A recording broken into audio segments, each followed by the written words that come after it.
If you're looking for an affordable Android phone, now the Lenovo K6 and K6 Note are as low as prices go in the Android realm. These are two budget devices. Now the K6 is the smaller of the two. It features a 5-inch IPS LCD display, while the K6 Note has a 5.5-inch display and an appropriately larger size. Now both phones feel a little bit chunky, they're a little bit thick and feel a little bit chubby. They're not particularly ergonomic, but they feel solidly put together. On the back we have a metal back cover on both phones. It's a solid piece of design, but the pieces on top and the bottom, the antenna stripes, are actually made out of plastic, as so are the buttons on the side, which do not feel particularly clicky or well made, but still do the job just fine. Now on the bottom of the K6 Note you have a micro USB port for charging, which is a standard, but then you look at the Lenovo K6 and there the micro USB charger is up top, and that's just a weird decision.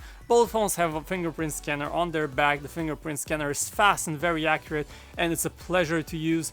And the highlight of these two phones is the dual speakers. Now the K6 Note has dual speakers firing towards the bottom, while the K6 has two speakers positioned on the back of the phone, and both phones have cameras on the back and the front, of course, and we'll talk more about camera quality in a second. Now the speakers though, those are very loud, and that's one of the signature features of these two devices. And let's take a look at the display. Right now we're just rolling some images, and you can see that colors look good but not great by any means. They look a little bit dumbed down and the whites appear noticeably bluish, so Lenovo could definitely have done some better job on color calibration. These colors don't feel so lively. Now you have two color modes. You can choose the more lively and the more saturated, we should say, mode, or the more balanced mode, and you get to choose between these two, and here's the difference in the color reproduction. Now we would usually go with the normal mode here because it gives us the more realistic color representation. Now in terms of interface, you have plenty of customization options, but neither of them is great. Now the problem is with the icons and the overall styling of the interface that Lenovo uses. It feels very outdated, very quaint. The icons are large and they just don't feel modern at all, and the same can be said about these capacitive buttons, navigation buttons below. They feel oversized and downright ugly, and so is the wallpaper selection is poor, and overall the experience feels rough. You can look at the weather app. It's just a very basic application. It just doesn't even give you by hour forecast.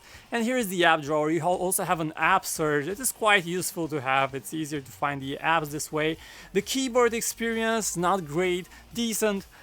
Of course, this is something that depends on the phone, but here we don't have a very good vibration feedback, which we're used to, so the keyboard typing experience is not among the finest. And here we have the K6 Note. It has the absolutely same software experience. You can pick various themes, and you can see this one.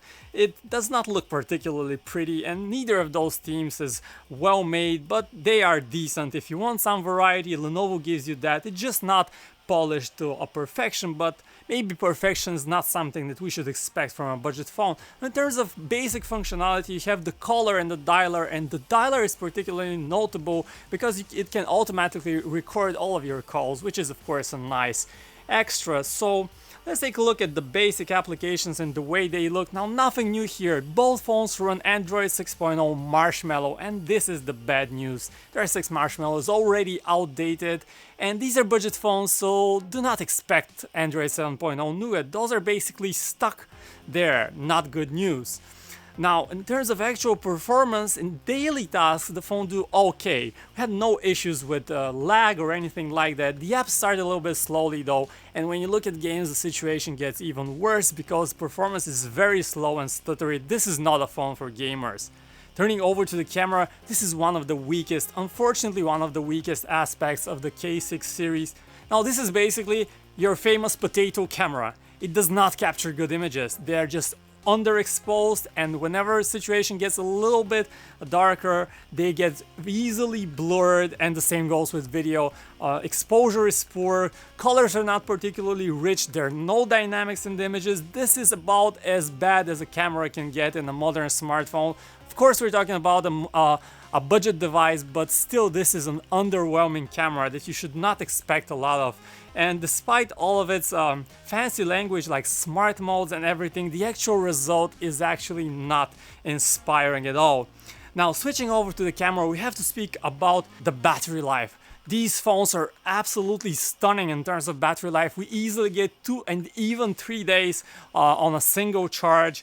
And keep in mind, the smaller has a 3000 mAh battery, the larger has a 4000 mAh battery. Neither is removable, but they just deliver very solid battery life. You can use these phones and be assured that they will last and last and last. And last but not least, we'll talk about call quality, which is rather decent on the K6 and K6 Note. We have no issues with call quality. Everything sounds fine in the earpiece, no major issues, not perfectly clean, but still fine. And overall, what should we make out of the K6 and K6 Note? Those phones are sold in Europe for prices around 160 euro for the smaller K6, 200 euro for the K6 Note. Now these are of course bottom low prices, but these phones feel outdated. They don't feel like a good value for the money, and for a little bit more you can get more valuable devices. Now Huawei has some nice phones like the Honor P9 Lite is an alternative, and you have plenty more. You should check out our full review at PhoneArena.com. As always, thanks for watching.